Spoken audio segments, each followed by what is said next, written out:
A Map of Thought, Episode 2, Confucius. Here is why this one matters.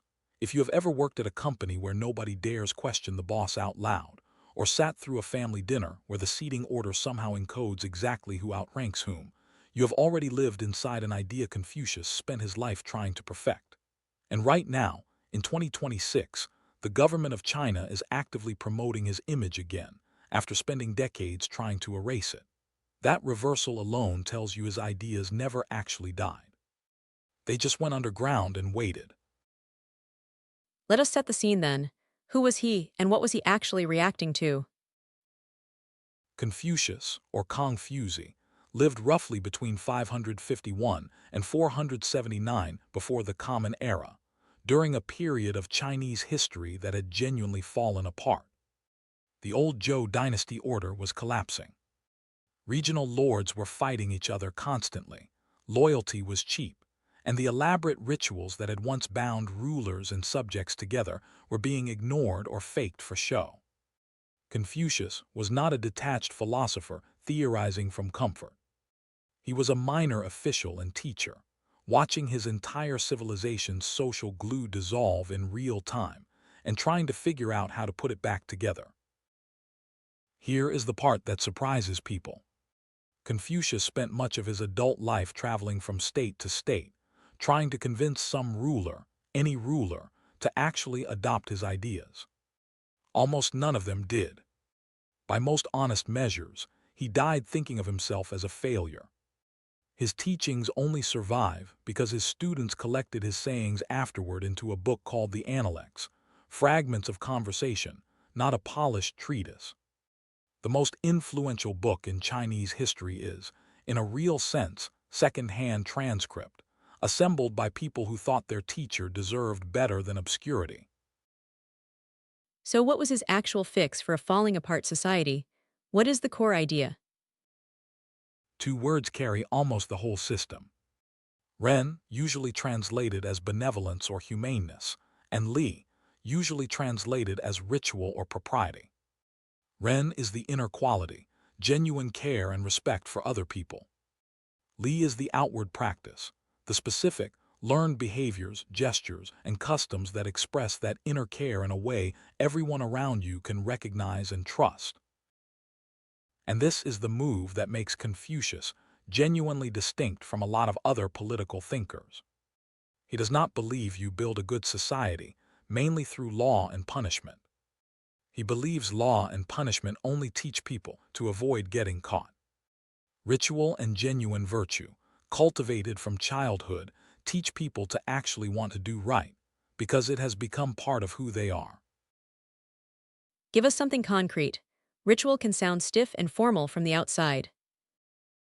Here is a very ordinary modern version.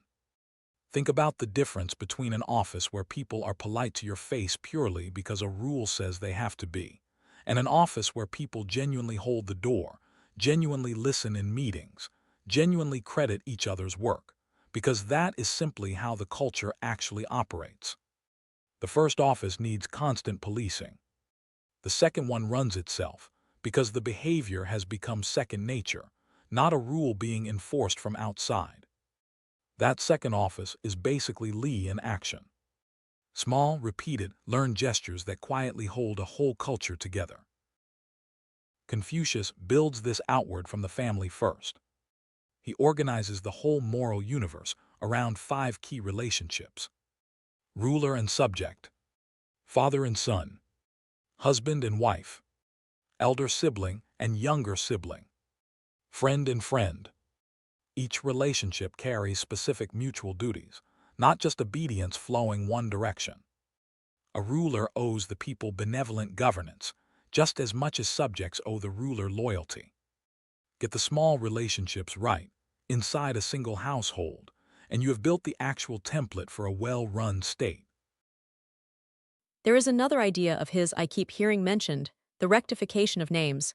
What does that actually mean in practice? Zhengaming, and it is a genuinely sharp idea once you see it clearly.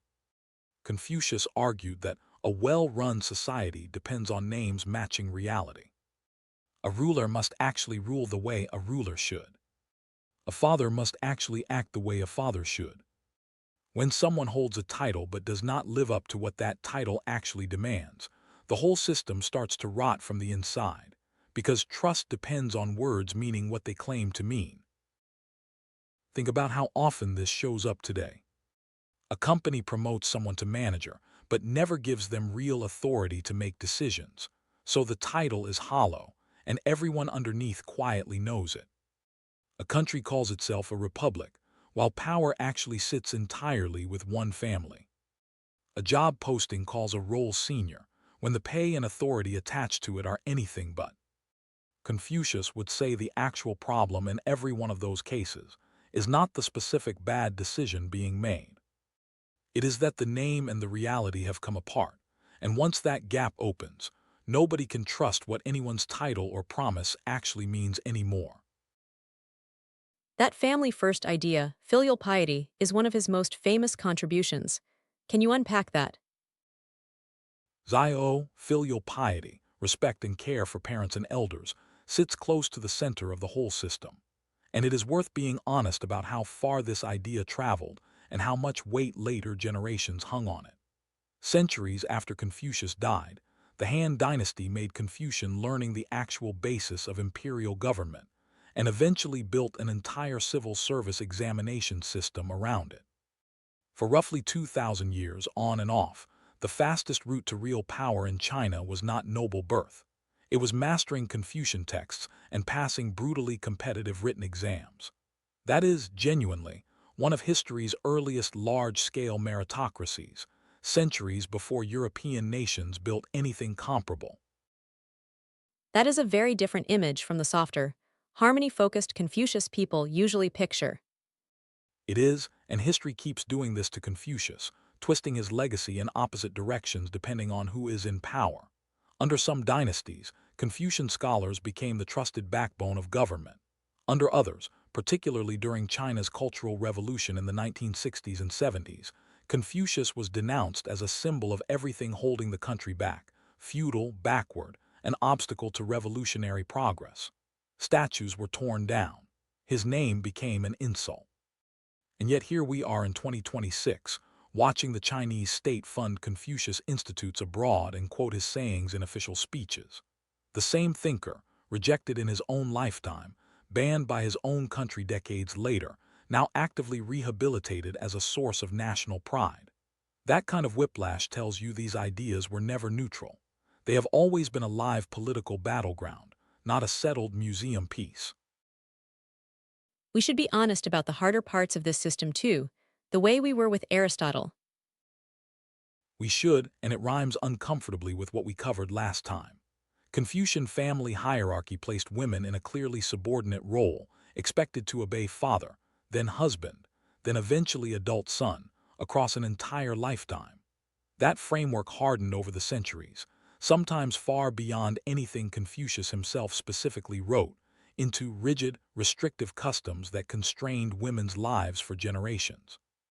And the same emphasis on respecting hierarchy and elders that builds genuine trust in a healthy family can just as easily calcify into rigid deference that discourages anyone junior from ever challenging bad decisions from above. A system built to prevent chaos can tip into a system that simply protects whoever already holds power. Confucius was trying to solve one real problem, and in solving it, he built structures that created a different one. So where does this actually show up in the world right now, beyond China itself? Everywhere across East Asian business culture, honestly. Look at the deep respect for seniority inside companies like Toyota or Samsung, the emphasis on group harmony over individual credit, the almost ritualized formality of business card exchanges, and meeting etiquette in Japan and South Korea. None of that is random. It is a living, functioning descendant of Li, ritual as trust-building technology, still doing its job, 2,500 years later. And there is a genuinely live modern debate worth naming directly.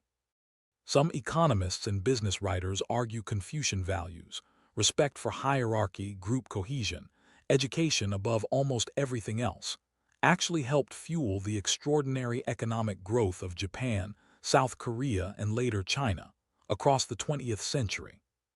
Others argue those same values, taken too far, produce exactly the rigid, top-down decision-making that makes it harder for companies and governments to correct course quickly when they get something wrong. Both arguments get made by serious people, using the same historical evidence, and neither side has won that argument decisively. So, what is the one idea someone should actually walk away with? This one, Confucius bet that a society holds together best not through fear of punishment, but through people genuinely internalizing care and respect for each other, practiced daily, in small, repeated ways, starting at home. That bet paid off spectacularly in some eras and calcified into rigid oppression in others. And the honest lesson is that the same mechanism, ritual building trust, can do both, depending entirely on whether the hierarchy underneath it stays open to correction from below. Next time, we leave China and travel west again, to 14th century North Africa, where a working judge and diplomat named Ibn Khaldun watched dynasty after dynasty rise on raw group loyalty, and then collapse into soft, comfortable ruin within a few generations.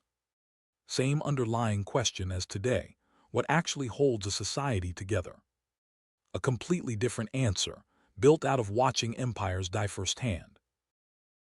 See you then.